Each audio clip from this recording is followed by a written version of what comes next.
Assalamualaikum warahmatullahi wabarakatuh. Jumpa lagi dengan Ibu Ratna Ningsih di materi proyek ilmu pengetahuan alam dan sosial untuk aspek bumi dan antariksa mengenai penanggulangan bencana. Setelah kegiatan pembelajaran ini, diharapkan kalian itu mampu menganalisis persebaran wilayah rawan bencana alam dan lembaga-lembaga penanggulangan bencana di Indonesia dengan baik. Baik, mari kita masuk ke materi kita mengenai persebaran wilayah rawan bencana di Indonesia dan lembaga-lembaga penanggulangan bencana. Tahukah kalian apa itu wilayah rawan bencana?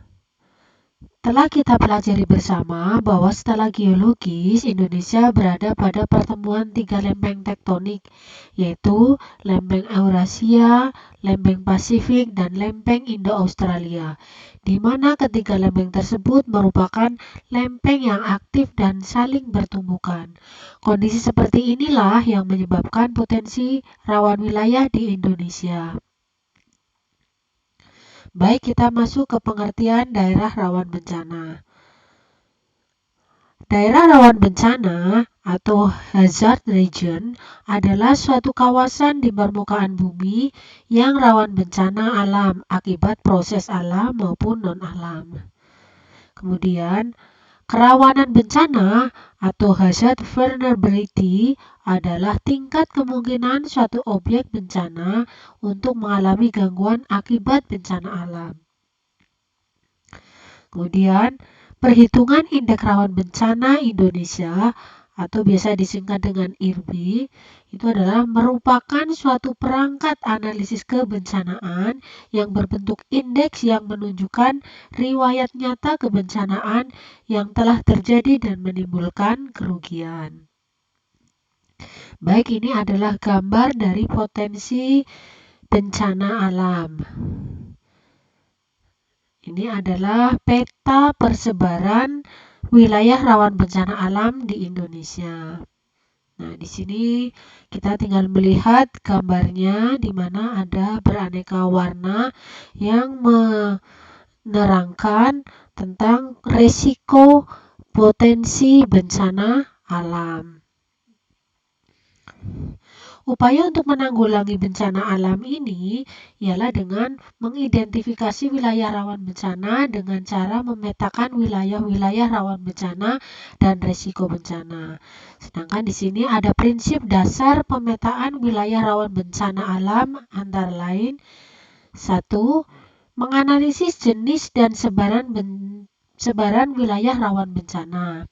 Yang kedua, mengkaji sejarah atau peristiwa bencana alam yang pernah terjadi sebelumnya. Yang ketiga, menentukan zona dan tingkat wilayah bencana. Yang keempat, menentukan elemen yang paling rawan terkena bencana alam. Dan yang kelima adalah memperkirakan risiko kerusakan akibat bencana alam. Kemudian kita lanjut ke kelembagaan dalam penanggulangan bencana alam. Nah, ini adalah beberapa lembaga yang menanggulangi bencana alam. Kelembagaan penanggulangan bencana alam yang dibentuk mempunyai tujuan dan fungsi yang berkaitan erat, yaitu upaya untuk mengurangi timbulnya korban jiwa, kerusakan lingkungan, kerugian harta benda, dan dampak psikologis. Namun, kelembagaan tersebut ada tugas khusus sesuai dengan bidangnya masing-masing. Antara lain adalah sebagai berikut. Yang pertama itu adalah Badan Nasional Penanggulangan Bencana yang memiliki tugas atau tugas BNPB adalah sebagai berikut. 1. Memberikan pedoman dan pengarahan terhadap usaha penanggulangan bencana yang mencakup pencegahan bencana, penanganan tanggap darurat, rehabilitasi, dan rekonstruksi secara adil dan setara.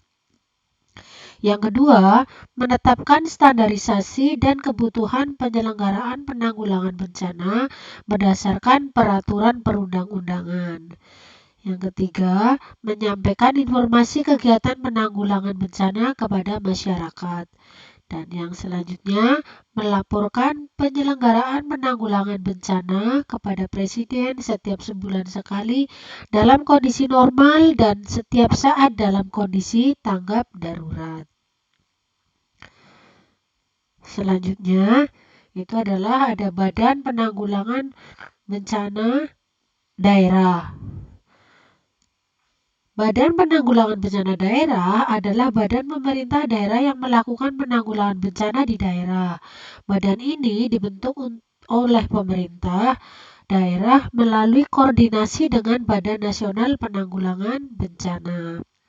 Badan Penanggulangan Bencana Daerah memiliki tugas antara lain menetapkan pedoman dan pengarahan sesuai dengan kebijakan pemerintah daerah dan Badan Nasional Penanggulangan Bencana terhadap usaha penanggulangan bencana, mencakup pencegahan bencana, penanggulangan darurat, rehabilitasi, serta rekonstruksi secara adil dan merata. Kemudian, menetapkan standarisasi serta kebutuhan penyelenggaraan penanggulangan bencana berdasarkan peraturan perundang-undangan.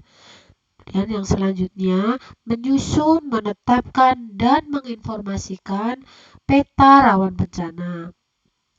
Tugas selanjutnya, menyusun dan menetapkan prosedur tetap penanganan bencana. Lanjut kita ke Pusat Vulkanologi dan Mitigasi Bencana Geologi atau biasa disingkat PVBMG. Ini merupakan salah satu unit di lingkungan Badan Geologi Kementerian Energi dan Sumber Daya Mineral yang dibentuk berdasarkan keputusan Menteri Energi dan Sumber Daya Mineral tentang organisasi dan tata kerja Departemen Energi dan Sumber Daya Mineral, di mana lembaga ini bertujuan untuk pengelolaan informasi potensi kegunung apian dan pengelolaan mitigasi bencana alam geologis. Sedangkan misi yang diemban adalah meminimalisasi korban jiwa dan kerugian harta benda dari bencana geologi. Adapun tugasnya adalah melaksanakan perumusan kebijakan, bimbingan teknis, dan evaluasi di bidang vulkanologi dan mitigasi bencana alam geologi. Badan yang selanjutnya adalah Badan SAR Nasional atau dikenal Basarnas. Basarnas atau Badan Nasional Pencarian dan Pertolongan adalah lembaga pemerintah non-kementerian yang menyelenggarakan urusan pemerintah di bidang pencarian dan pertolongan.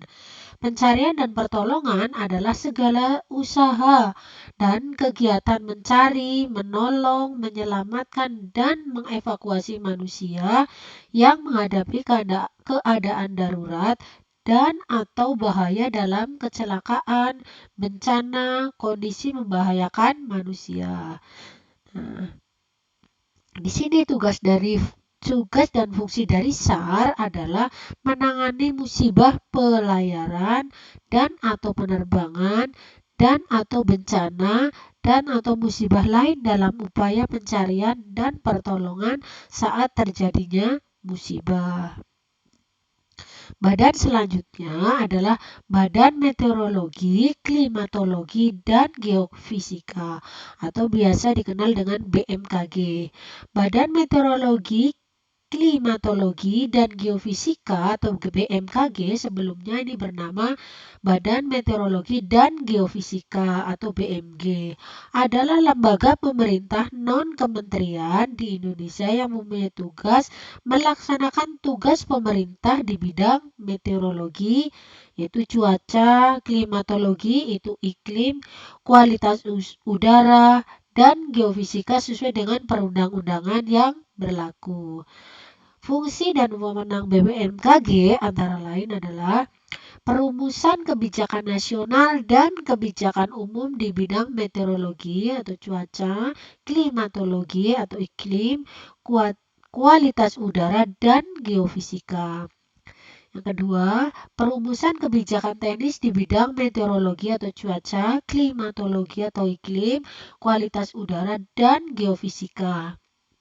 Selanjutnya, koordinasi kebijakan, perencanaan, dan program di bidang meteorologi atau cuaca, klimatologi atau iklim, kualitas udara, dan geofisika.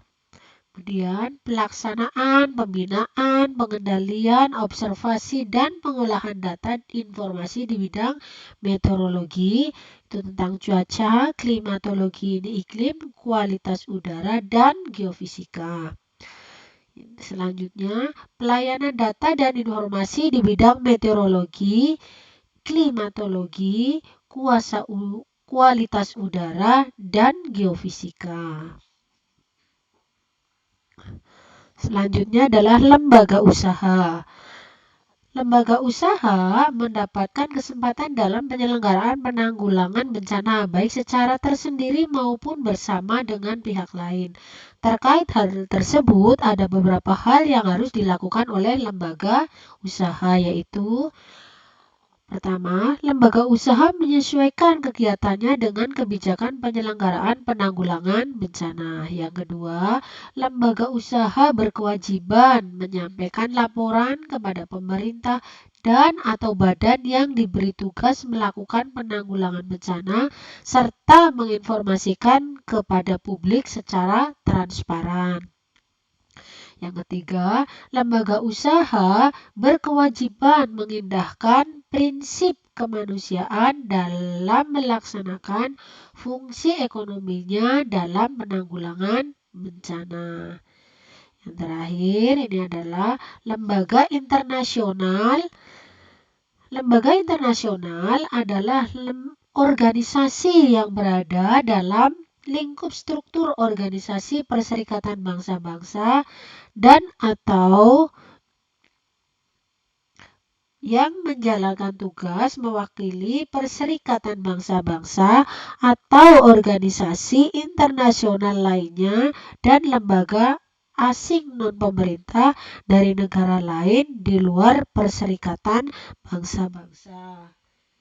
Demikian materi yang dapat Ibu sampaikan tentang persebaran wilayah rawan bencana di Indonesia dan lembaga-lembaga penanggulangan bencana. Semoga bermanfaat.